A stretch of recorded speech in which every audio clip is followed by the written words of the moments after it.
mental illness, truly. Period piece or not, mental illness. Hello, welcome back to my channel. I'm Kaylee, and I'm back with this week's episode of Apothecary Diaries. So last episode, we met the Empress Dowager, and she was an absolute queen. That's all I have to say about it. We learned a lot about her, like the way she supposedly founded the clinic that is run by the older court women. She asked Maomao to investigate the death of the late emperor, and specifically whether or not she put a curse on him, because when he died, his body ultimately did not decay, which is very curious and interesting. It's interesting timing too, because the episode before with the choosing shrine was very heavily focused on Jinshi, his true identity as the brother or son of the emperor. I'm pretty sure we've confirmed at this point that he is actually the son of the emperor. It was very heavily focused on him being weighed down by the fact that he's keeping his identity, his true identity, a secret. Him kind of theorizing about what it would be like if Maomao found out, or just worrying generally when she will find out, because I just feel like she's got all of the pieces she needs to put this puzzle together. She just is, I'm not gonna say she hasn't figured it out yet. I think she is just not letting her brain go there. Like, she has a very interesting habit of not letting herself get too deep in thought about certain things, specifically when it relates to like jinshi or just anything that feels above her in terms of like social status. So I think it's more likely that than it is like she is not figuring it out, because I think in her subconscious mind, she probably knows full well that Jinshi is not who he says he is, and he's probably someone much more important. At the end of the episode, Maomao did say she had a request in terms of this investigation she's been asked to do. I initially thought it might be to like dig up the late emperor's body and see if there are any further evidence of decay, but I don't know, I guess, if they even, I don't even know if that's possible, but that was just the first thing that came to mind. But then again, it could also be the fact that like maybe she just needs to go into the room that no one else is allowed to go into. The other thing I thought was interesting about last episode was that Jinshi was really not there. Even if he's not the one requesting her to investigate something, he tends to get himself involved, or at least on the back end of something, come in and get looped into what's been happening and what she's been investigating. And so it just seems like it was likely intentional for some reason that he was not at all part of last episode, especially with everything, you know, happening the episode before. So just an interesting observation. I'm not sure if it means anything, but I guess we'll find out. If you want to stick around for the rest of this season of Apothecary Diaries, go ahead and hit subscribe. The uncut version of this reaction is over on Patreon, so if you want to check that out, I'll put the link in the description box below. And now let's jump into the episode. もうすぐあの胸は取り壊されます。それまでに調べていただきたいのです。選定が見まかられて6年。かつて過ごしていた胸がなくなれば思い出させるものは墓所くらいか。わかりました。ただし一つお願いがあります。Okay, here we go. 選定が住まわれていたという先ほどの部屋に入ることはできますか? That makes sense. Digging up the body would have been far too morbid and probably not even possible, to be honest with you. マオ寝台用意できたわよ。ありがとうございます、睡蓮様。お部屋を貸していただいて。こちらの胸は久しぶりよね。ゆっくり休んでちょうだい。はい。最近はずっと翡翠宮だったもんな。正直今夜は帰らずに済んで助かった。どこの宮月かはっきりせず、よその宮にも顔を出す女官なんて、次女頭からすれば好ましいはずがない。私自身。I was just about to say that. It feels like she has created her own little job, which is kind of so fun because it's all of the things she loves to do. It's investigating, it's like getting to play around with poison. It's just like these things that she's really into. And like, yeah, she has some, you know, lady in waiting duties on the side, but then like she's really only in the Jade Pavilion because of the pregnancy. And then what? She's just gonna be hanging around Jinshi's place investigating stuff. It just feels like she has this own little nook carved out for her, and I actually feel like this is not even the worst way to live for now, I guess. Given the times, right? I mean, it's a period piece, so. マオも何か読む？奥の部屋から探してきていいわよ。待て。睡蓮様、結構若いな。気になるの？ご安心を。盗もうなどと考えておりません。子供のおもちゃですか？ええ、jinshi様のお気に入りたちよ。 Oh, マオマオはjinshi様をどう思う？ what a いい question. 上司だと思います。これでばかり遊ぶからjinshi様からこっそり隠したものなの。他にもおもちゃはございますよ。あれがいい。あれじゃないと新しいおもちゃを持ってきてはどう It にか is しよう。 kind of so cute when you think about how long Gaoshan has been with him and like why he acts the way he does toward Jinshi and just knows like all of Jinshi's mannerisms and tendencies. It's just very endearing. どうして取り上げたのですか？一つのものに執着するとそればかり見てしまう。それが許される立場に生まれた人ではないからよ。Okay. A couple things that are interesting there. Obviously, if someone focuses on one thing for too long, they lose sight of the other things that are important. And it feels like that's definitely pointed toward the fact that he is very highly focused on maomao, always wanting to be around her and be kind of like meddling in what she's got going on. And so I think that's part of Gaoshan's concern too, is that he might be letting other things slip if he's worried too much about maomao. But I think he honestly works too hard, but that's just my opinion. The other part is being born into a position that doesn't allow him to be distracted or sidetracked. でも背伸びして大きくなってもらわなくてはいけなかった。それがjinshi様の母君の願いだったから。抑圧された環境で育つと心に影響を受けると聞く。だんだん見せるようになった子供っぽい部分。あれもjinshi様の本質の一つなんだろう。Oh, that's それでいて周りからは麗しの宦官扱い。この絵はあら、こんなところに捨てろと言われていたのに。何 what だっ was たの？ it?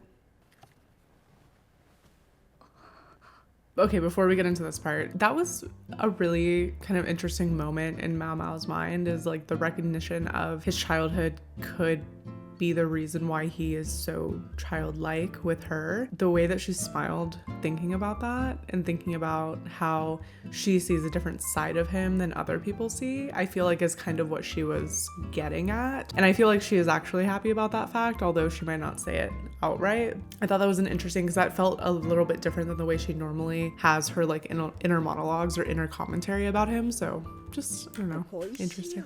一体どこで拾ってきたのかしらね。すぐに取り上げたのですか？ええ、拾った石なんて清潔じゃないでしょ。毒ですから。どういうこと？ Oh? それはこちらが聞きたいです。なぜこんなものが落ちている？一つの仮説がある。けれど証拠がない。それまでお待ちいただけますか？ Did she figure it out already? That's actually insane. いつの間に Oh, か here it is. 人種様まで。あまり大げさにしたくなかったんだけど。I didn't want to make this a huge deal as you personally investigate the death of the late emperor at the request of the Empress Dowager, but you thought it wouldn't be a huge deal, especially if you want to unseal this room and go inside of it. I knew he'd get involved somehow though. 穂先が平たく揃えられた筆。やはりこれは。先帝は絵を描く趣味があったのでしょうか？一度だけ書いていただいたことがあります。動揺している？jinshi様の癖だ。本人は冷静を装ってるつもりだろうけど、先帝はずっとこの部屋で絵を描かれていましたか？それは分かりませんが、先帝がこの部屋にこもるようになってからは。触ってもいいですか？どうぞ。思ったより硬い。それに独特な匂いもする。そしてその汚れは壁に近づくほど増えている。柔らかい。分厚い紙を何重にも貼っているのか。やんごとなきお人の部屋を任されるにはかなり高齢に見えるけど。お聞きしたいことがあるのですが。この人は元奴隷です。また喋れません。では首を振るだけで構いません。この部屋に絵などはありませんでしたか？何かあったと思いますが、何かを隠している。壁に何かあるのですか？ Oh. この壁紙、はいでもいいでしょうか。 Ooh, I'm kind of nervous about what's gonna be back there.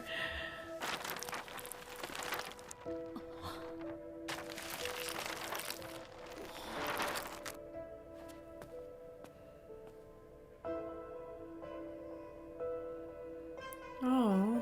この絵、なんだそれは。ただ国の頂に立ったために本当の才能を生かすことなく亡くなったのだろう。この女性が着ている衣の色、これは竜王という石を砕いて作った絵の具だと思います。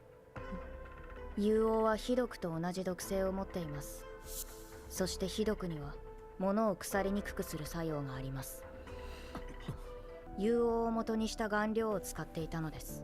I love the moment when maomao explains what she's thinking, because it's like I can't figure it out until she stops and explains it. It's like she's moving so quickly. I love that about the show, because it's like how her mind is actually moving, and it's very nice to watch, but I never know what's gonna happen before it happens, so I like when she stops and explains it. 帝ともあろうお方が絵を描くなんてとんでもないと。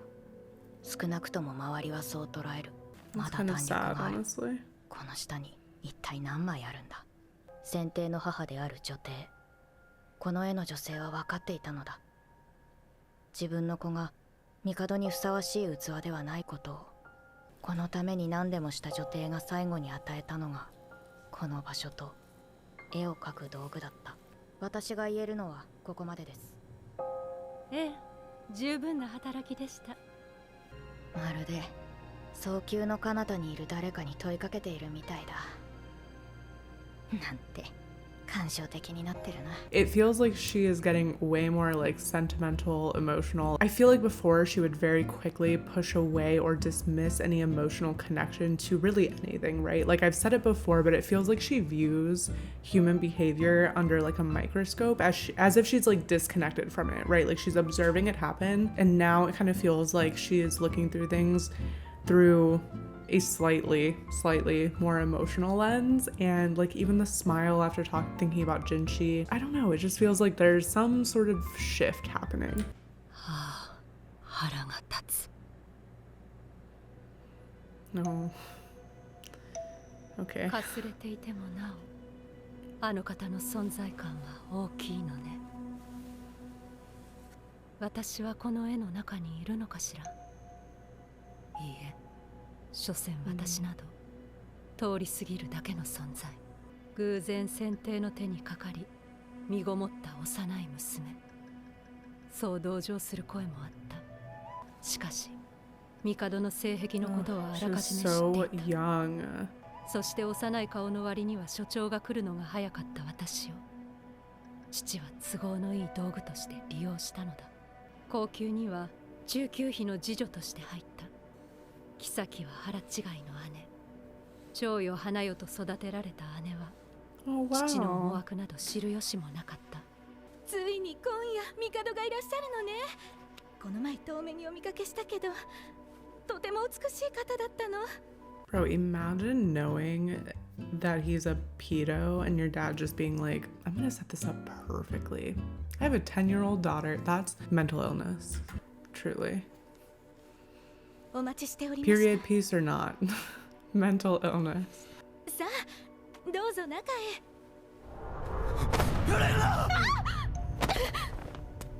その姿はとても国の頂点に立つ者には思えなかった。次女ならば妃を慰めるか帝に比例を浴びるかすればよかったのだ。大丈夫でしょうか。帝の目は確かにこちらを捉えた。私は先帝の子を宿し、何度も命の危険にさらされた。幸運だったのは子が男子で女帝が孫であると認めてくれたことだろう。以前女児を産んだ娘がいた。娘は先帝の子だと It 言い is 張 still ったが、 crazy to me that even though she looks young, it's crazy to me that that is the current emperor. Looking the way he looks, and she looks the way she looks right now, it just is 先 kind 帝 of like に知ら messing ぬ with と my 否定され、 mind. その父親とされたイカンが女児と共に追放された。当時イカンだけは皇宮内で虚勢を免れていたから、それ以来以下も虚勢を義務付けられた。女児を産んだという娘は一人後宮に残された。彼女が後宮を出ることは一生ないだろう。少女の外見で亡くなった私に先帝は会いに来ようとはしなかった。後宮はどんどん大きくなり、私と同じ使命を帯びた幼い娘たちが次々にやってきた。女帝の傀儡としてのみ存在し、幼い娘にしかまともに話しかけられない情けない男。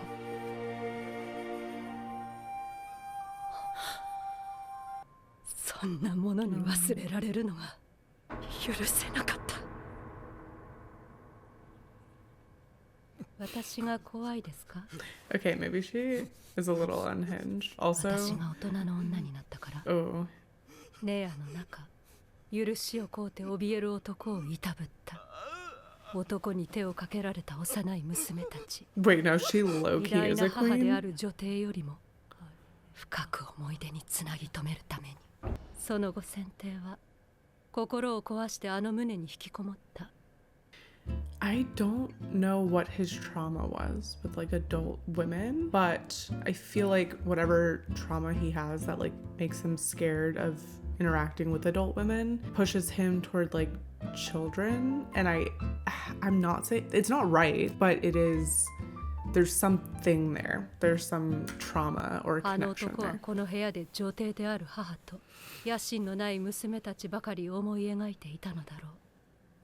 一度だけ私を描いてくれた。その絵もとても大事にしていたけれど、睡蓮に捨てるように言った。昔あの方が私たちの元へ来たことがありましたね。ええ、何年前だったかしら。あの時こんなものを拾いました。これが有王なのだそうです。不義の子と言われようと、取り違えられた子であろうと、大切な子に違いないのに。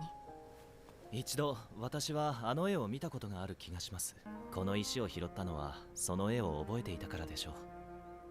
捨てろと言ったはずなのに。昔あなたは好んでこの色を着ていらっしゃいましたね。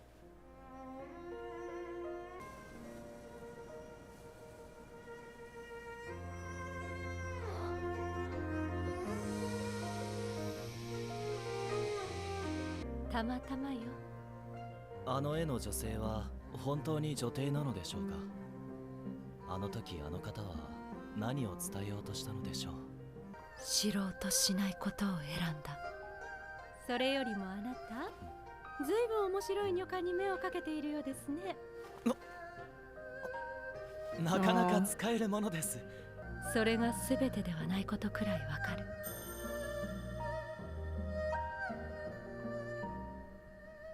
何年も見てきたのだから、お気に入りは隠しておかないと誰かに隠されてしまうわよ。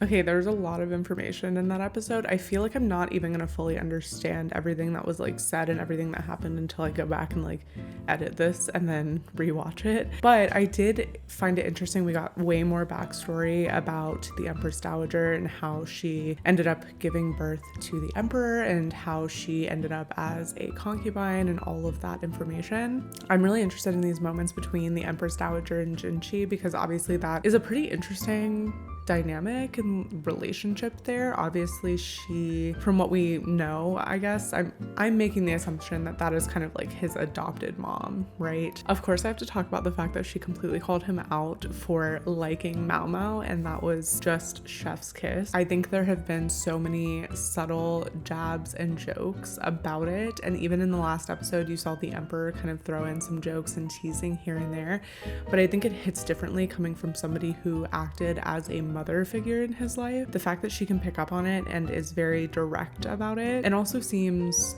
quite supportive of it. I actually didn't even think about that moment, the flashback that happened in the last episode of the late Emperor coming to like say something to them, and what he might have been trying to say and what he might have been trying to communicate in that moment. So it's an interesting callback, and I hope we get an answer on that, or some sort of like insight into what he might have been trying to communicate. And now I'm just realizing, now that I'm like thinking back to the last episode, is that the stone is what fell out of the late emperor's hand in Jinshi's flashback. Is an interesting tie-in, and now it feels like we're getting so much more of a deeper look at specifically Jinshi as like the cornerstone of this history piece, but the late emperor specifically as well. So very interesting. I also think it's interesting that like, thank you so much for watching. If you want to stick around for the rest of the season of Apothecary Diaries, go ahead and hit subscribe. The uncut version of this reaction is over on Patreon, so if you want to check that out, I'll put the link in the description box below, and I'll see you guys next week for another episode of Apothecary Diaries. Bye.